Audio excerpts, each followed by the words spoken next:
Hey, everybody, welcome to the Curt Schilling Baseball Show, episode 63. You might notice a little different set. No, I'm not in Hollywood. I'm in a hotel in the middle of Ohio, so I'm on the road traveling, but very fired up about today's show because this is the time of year you get paid to play. And some boys showed up, and some boys didn't. So, a couple things. 4 series, 4 sweeps. Now, in a 3-game series, it's not. I hazard to say it's an amazing thing, but it is because there have been 245 series in play. This is the first time in 245 series all 4 teams swept. That's Major League Baseball, NHL, NBA, all of it. So that's pretty amazing. Didn't happen. Last time 4 teams got eliminated on the same day was 27 years ago, 96. And Bill, it happened for all the reasons we've been talking about. One team's starting pitcher showed up and the other teams didn't. The other thing that happened was exactly what you said. Road and home doesn't mean all that much. In a 3-game series, no, but it does in a sense. There's energy that you can use. So one thing to understand about the postseason is momentum is comes and goes in half inning spurts. Your starting pitcher strikes out the side. You go into your next inning at bats with momentum. You score 5 runs, it becomes a shutdown inning, or 3 runs. Or postseason, it's 2 runs or whatever. But it's half inning to half inning, and the fans are the ones that can kind of stretch that out. And the stuff that happened in Philadelphia, we'll talk about, was pretty amazing. But I would tell you that in my lifetime, the Diamondbacks beating the Brewers in Game 1 with Fat starting was probably one of the bigger upsets in history, statistically.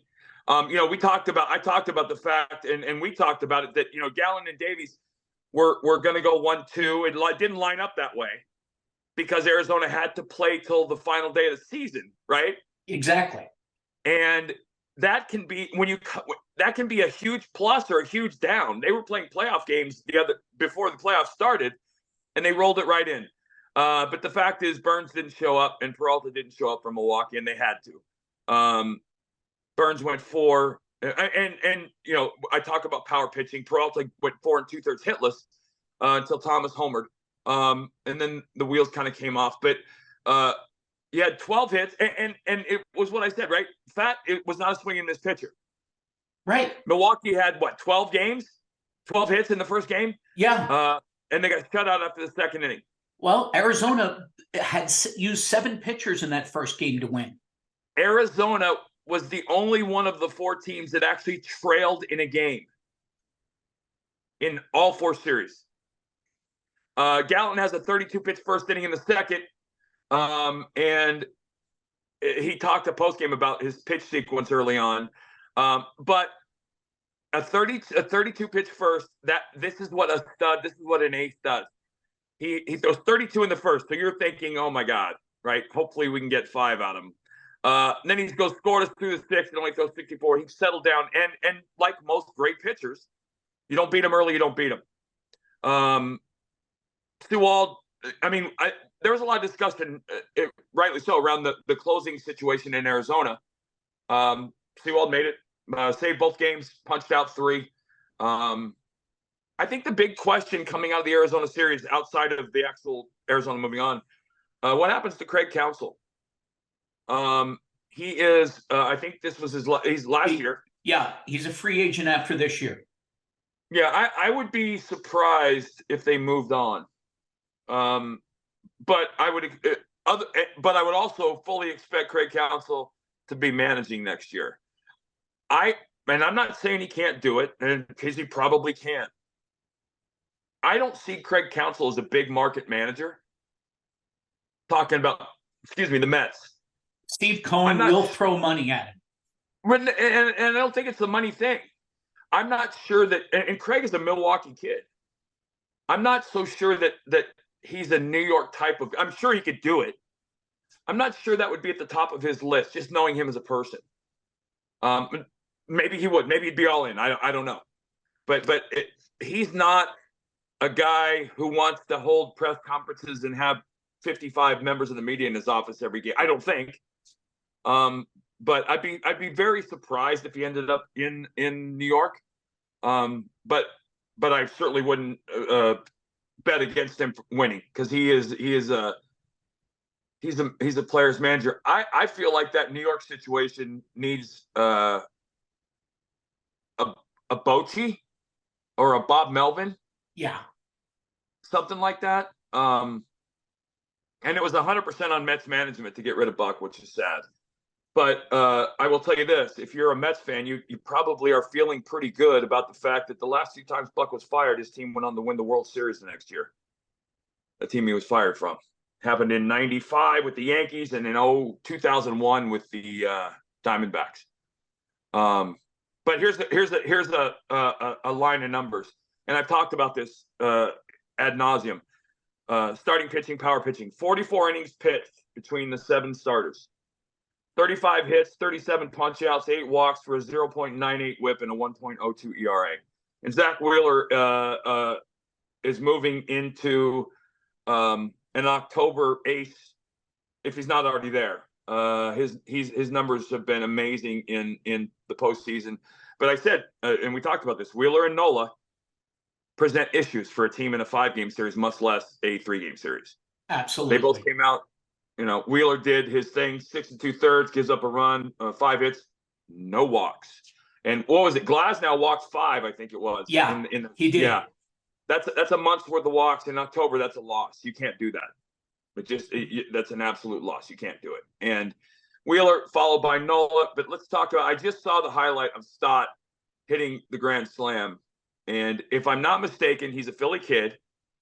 My oldest son said that they were singing before his at bat, and the video gave me chills, because when you listen, the money's amazing, the recognition is breathtaking, the lifestyle is beyond belief, but at the heart and the core of why you play sports at a professional level, it's that moment. There is, and I get chills talking about it. I've always said October, in one event, one at bat, one inning, you can make people remember you for the rest of their lives. There are people, and I've had it happen to me, there are people who today are 10 years old, Philly fans, 30 years from now will run into Brandon Stott and say, "Oh my God, dude, I was there. That was one of the greatest moments of my life." And he had that moment, a rookie, by the way. Just awesome. And I got to tell you, I'm very happy, and I'm rooting for the Phillies, because getting to know Mr. Middleton, I'm a fan, and I'm a fan of theirs. I got to tell you too, I can't remember who it was. Who was it, Bill, in the old days? Oh, was it Pete Rose that used to flip his helmet off when he was running the bases? Oh yeah. Bryce Harper going around second. Yep. I was laughing because I think about that, and I'm like, that's the kid in you. When you're a little kid, you do that stuff. And he runs through a stop sign and scores. Standing up. Yeah. And he has yet to really be heard from, which bodes very, very well for the Phillies. It really does. Because he will make noise in October. Well, I put in the notes, in game 1, all their RBIs came from the bottom of the order. Yes. It was Nick Castellanos, Brandon Scott. I'm going to tell you this too. Yeah. There are certain players, and you know them, whose entire composition and makeup was built for this moment. And he's one of them. So the Phillies are on to the next round with Bryce Harper just kind of doing his thing and not needing him. And, the Nola, and I got to tell you, postseason confidence is very, it's in a silo, in the sense that no matter what happened 2 years ago or a year ago, if you come off of a good game in October, that steamrolls. So I'm not happy if I'm getting Philadelphia next round. Yeah, the Braves certainly have to be looking at it with their pitching situation. Well, it's here's the thing. You're not going to get Nola game 1 or Wheeler. Right. You have to win game 1. Right? Because I think you look at these here, and they're not the players aren't thinking this in the Braves for the most part, but coaches and scouts are thinking, okay, we can't be down 1-0, 2-1 before we see them. And because you don't count on those as wins. Yeah, especially with them starting Strider in their first game. So right. So I would tell that you this, magnifies it. If the Phillies beat the Braves and Strider in game 1, they'll win that series, and it won't go the distance. Right. Now, it could fly off the handle because Atlanta could hit their way to Atlanta. I think is the only team that could offensively put themselves in a World Series this year. I really believe that, but I don't know that that's going to happen through Philly. And there's history there, and not a lot of them were alive when that history was made. 93, most of them weren't even born. But Philly fans remember. Philly fans remember the 90s and the Braves being America's team and all the other crap. And there's a sense that there's also I think a deep-rooted sense of pride on that 93 team being dirt dog Philly fan-like people. And there's that working there's very much a blue collar versus a white collar approach from the fans. But I'm excited for Philadelphia. And then okay, and I'm not going to say I said it, but I did say it. I was concerned for the other American League teams when it came to Minnesota, because you had Lopez and Gray 1 and 2, and both of those guys are swing and miss pitchers. Toronto's offense, not great, but not bad. But when you go 18 innings and you only score a run, you can blame the offense or you can blame the pitching. Here's the reason why. I certainly want to talk about Gray and Lopez. But they only went 10 2/3 innings total. Which is fine. They took the series 2-0, so they did everything they could do. But you're looking at what, 7 1/3 out of the bullpen in 2 days? Yeah. And 7 1/3 scoreless, I might add. That's a formula that is going to be very challenging to get through a deep into the postseason. You need to start right, because they've compressed the schedule this year in the postseason, so you don't have all the off days that you used to have. Right. And I would tell you that Keith Folk is generational. Keith Folk, I think, threw 200 innings in October in 2004. Every night was a 2 1/3 appearance.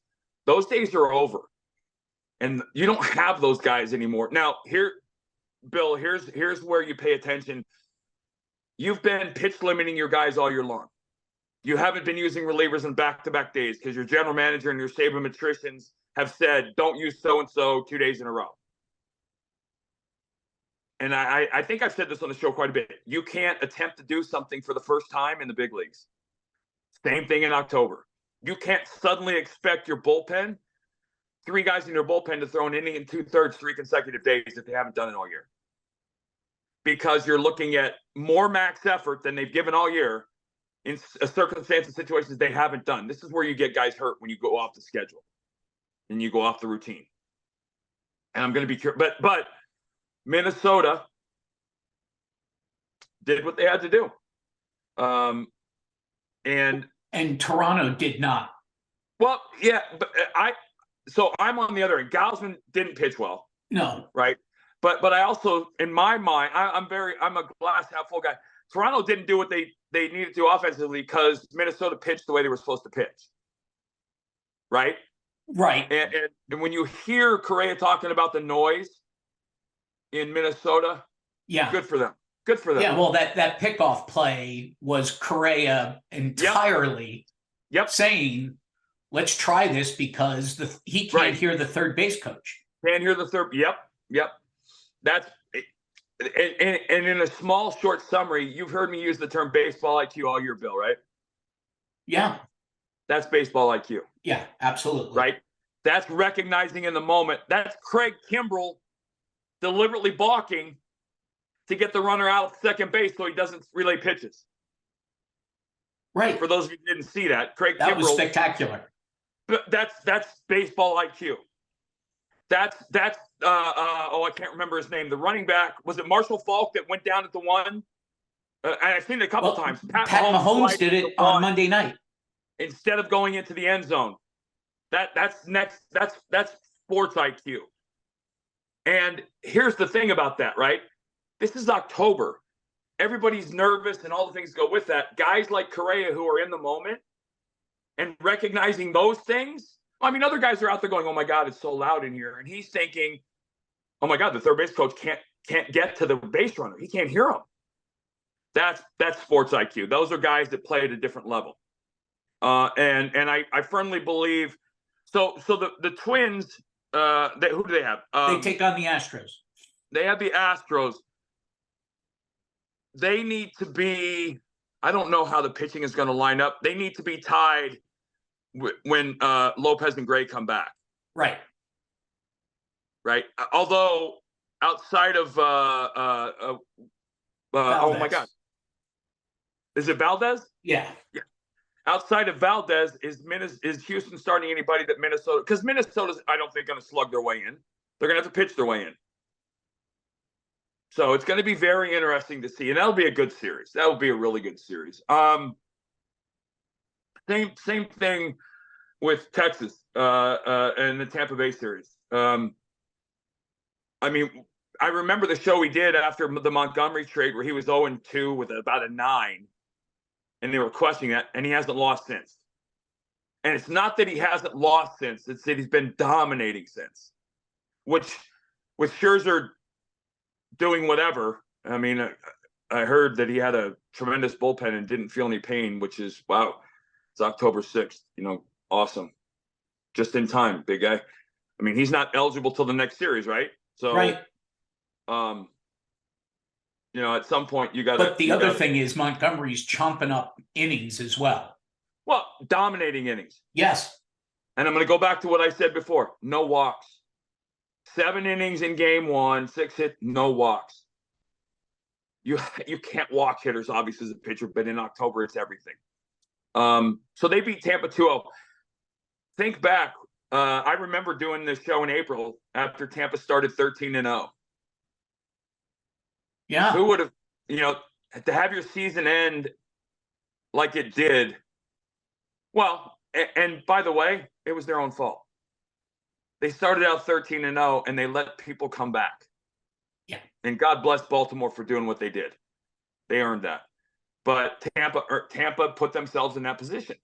And Eovaldi, here's why I say October is different. I don't care how you go into October as a pitcher. If you're an October pitcher, how you go into the playoffs doesn't matter. Eovaldi was struggling late in the year. He was a stud in game 2. 6 2/3, he punched out, he gives up a run, no walks. And if you're a fan of the postseason, pay attention to those numbers. That's the 7th start he's had in the postseason. His teams are 6-1 in those starts.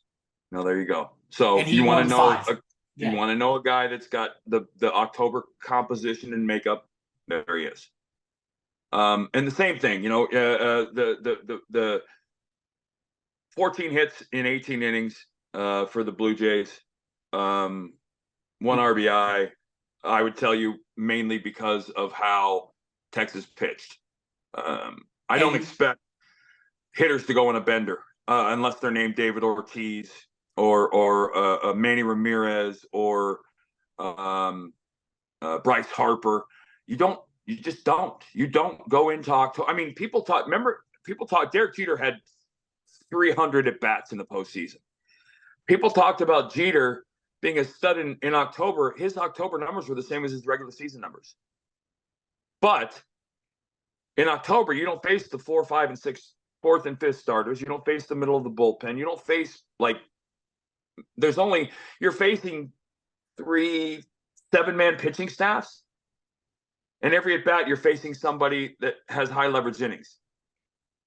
And I will tell you, every time I looked up at a Texas game, they had somebody on base. They were on base that entire series. Yep. And it was different guys. It was up and down the lineup. Yep.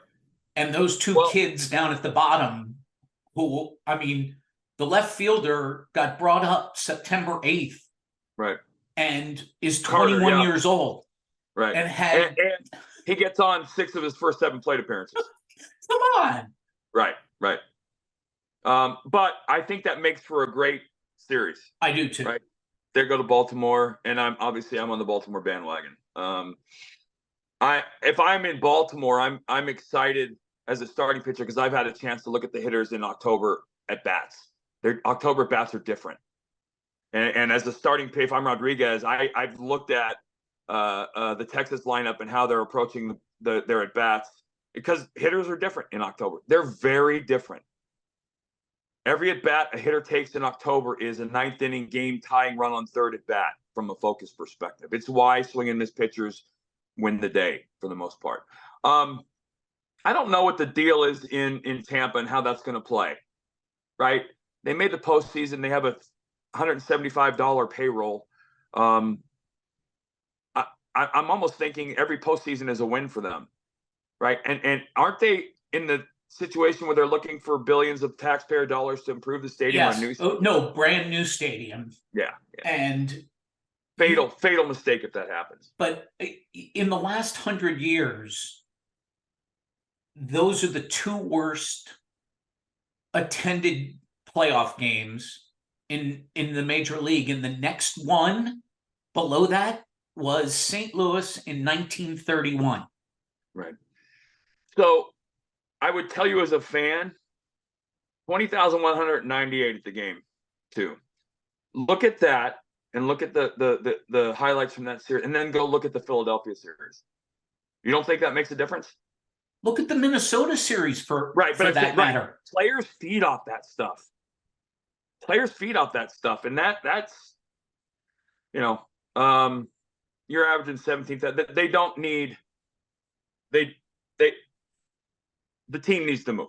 Yeah, Tampa doesn't deserve a team, and I'm not saying that the fans that are there aren't good. They're great fans. I'm sure they are. I loved going there because I knew there were going to be more visiting fans for my team than there were from the home team, and that shouldn't be. Well, it is a great place to visit. Oh, it's awesome. Awesome. But you also, I want 31, 32 cities that all have home field advantage. Agreed. Right? And you move that team to Nashville, and it becomes a cult. Oakland going to Las Vegas, I think, is going to be the same thing.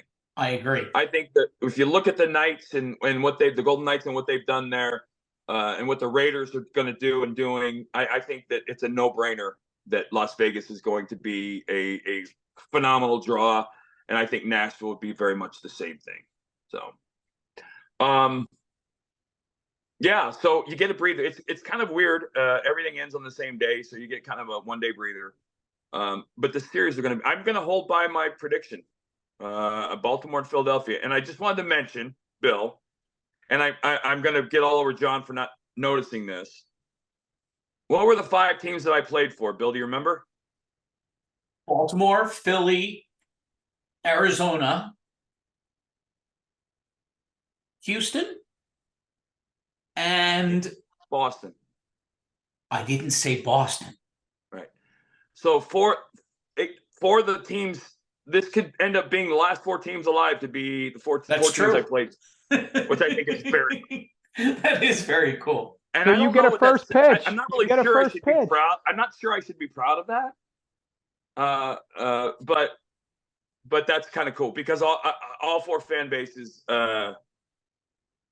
It's just exciting to see that. We are going to start a lobby to get you a first pitch if one of them hosts. Oh, no chance that happens. No, baseball's way too woke for that to happen. But I'm sure you'll see RJ throwing one out in Arizona for sure. Anyway, 4 great series coming. Yep. Say it again. 4 great series coming. Yeah. All 4 of them are very intriguing. And if I remember, I said Baltimore, Philly, right? You did. Right. I'm going to stick with that. And there's some great history there too, by the way. So take a breath. Again, I'm going to tell you this. We're going into 7-game series now. No, right? 5 this next round. Yes. Which means you're at a disadvantage if you don't get your ace in 1, because in my mind, your ace is going 1 and 5. Right. Right. Which, who are the Phillies going to give the ball to in 1? That's a good question. Right. So I do like that it lines up the guys with the bye as a better. They have an advantage in a sense. They do have an advantage, right? Because, yeah. like I said, I'm definitely going. My ace is going 1 and 5, and that 5 I'm pretty sure the 5 will be on short rest. Correct. Right. But I do it anyway because, again, you think if you look back, do you think that the Nationals after the Strasburg stuff are regretting holding Strasburg out of the postseason that first year? Absolutely. Yeah, you might not get here again. So. Exactly. Here's my question to you, though. So you just, for the teams that had their 1 and their 2, do you go Tuesday, Sunday, and have them pitch game 2s?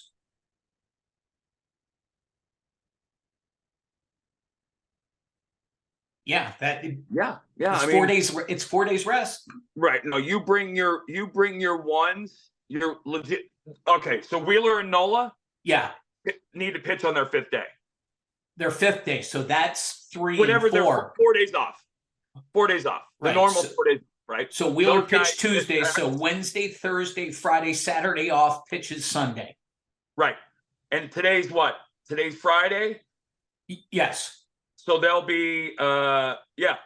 You bring them back on the immediate day. On the immediate day. So the series that started with the Aces, which is Texas, which is Philly, not Arizona, and Minnesota.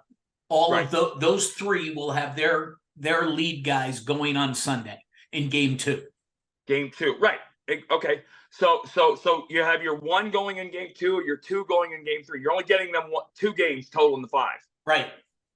So now it becomes the best of the 3s. Right. Right. Or you have you do the starter thing. You run a bullpen. Yeah, you run a bullpen. But I argue that's a nightmarish thing to do in the postseason because if you run your bullpen out there and you're not going to throw your whole bullpen. You're going to throw maybe 4 guys, right? Yeah. Well, if your 1 the next day gets in trouble in the first inning, then what? Because you don't have, everybody. It's different now because when your 1 goes out there, you're going, oh my God, I hope he gives us 7. It used to be hope he get a 9. Now you're hoping for that 7. So you're going to be bringing 2 of your bullpen aces back-to-back days if you do a bullpen day. Yeah. To win, right? You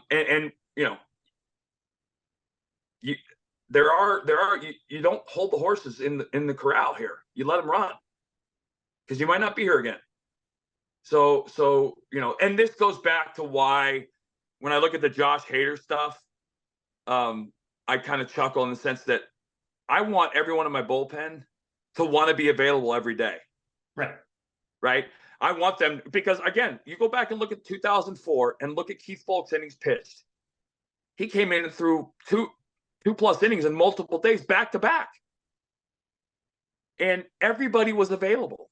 Yeah. Randy Johnson came in behind me in the 9th inning of game 7 the day after he threw 7 innings. That's not going to happen now. No. Right. But I want the pitchers. I remember putting my spikes on in after throwing the shot in game 5. I remember asking Fregosi for the ball in game 7 if we got to a game 7, which was like 2 days rest. And there was no dilemma. In my mind, I'll figure it out. I'll rise up to the occasion. And I want my bullpen to be like that. I want them to come in and say, hey, I'm fine today. I'm good. Because you're going to get pressure otherwise to not throw some guys. And this is win or go home.